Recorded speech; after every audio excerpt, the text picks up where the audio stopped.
Bismillahirrahmanirrahim.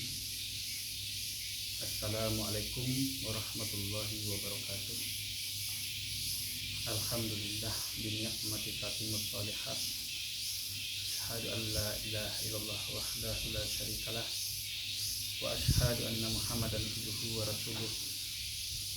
Allahumma shalli wa sallim wa barik ala Muhammad.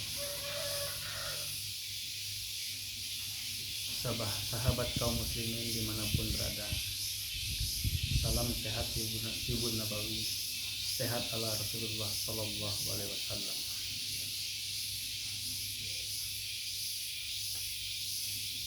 Pada kesempatan kali ini kita mengambil materi yang berkaitan dengan madu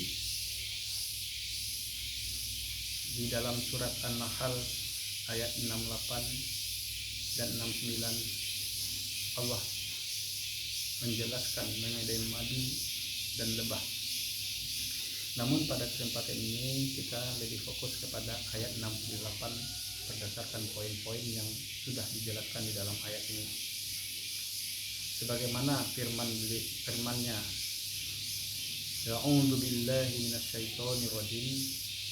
Wa auha rabbuka ilan nahli anittakhidhi minal jibali buyutan wa minas syajari wa mimma ya'rishun.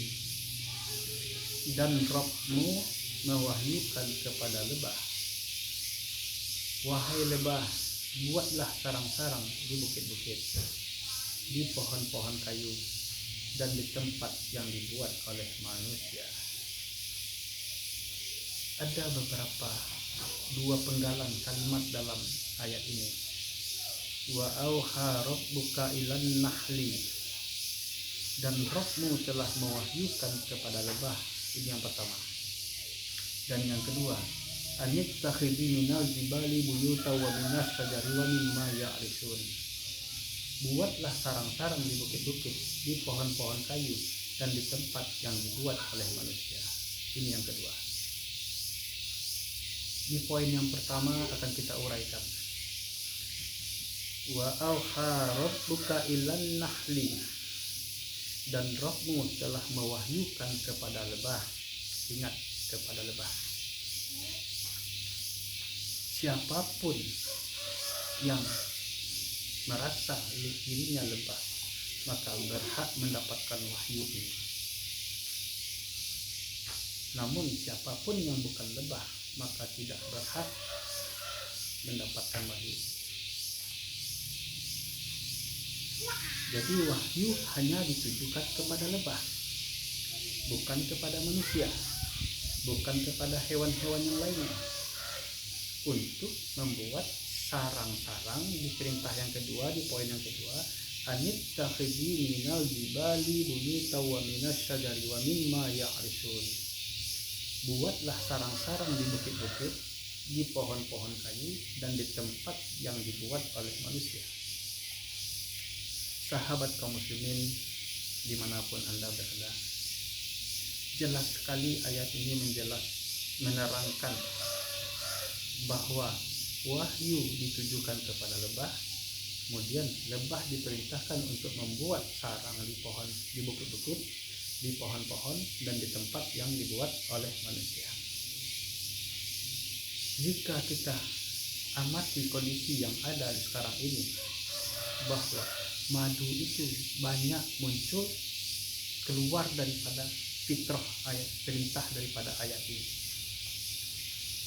Yang membuat madu itu adalah lebah. Di mana madu itu dibuat? Di bukit-bukit, di pohon-pohon, dan di tempat yang dibuat oleh manusia. Yang terjadi sekarang ini adalah bahwa yang membuat madu itu bukan lebah. Yang membuat madu itu kebanyakan daripada kalangan manusia. Di mana madu itu dibuat? Di dapur dan di pabrik-pabrik. Ini sudah keluar daripada fitrahnya. Ini sudah keluar daripada ayat Al-Quran. Kalau ada manusia yang merasa dirinya lebah, kemudian punya hak untuk membuat madu, dipastikan dia adalah manusia yang lebah yang palsu. Andaikan dia lebah yang palsu, maka madunya juga madu palsu. Andaikan madu yang dibuat itu di dapur dan di pabrik, maka dipastikan madunya adalah madu yang palsu. Sahabat kaum muslimin dimanapun Anda berada, mudah-mudahan sedikit yang kita sampaikan pada kesempatan kali ini bisa bermanfaat bagi kita dalam meluruskan kembali bahwa madu itu harus sesuai fitrahnya berdasarkan surat An-Nahl 68 dan 69, baru madu itu bisa dikatakan madu murni asli dari lebah.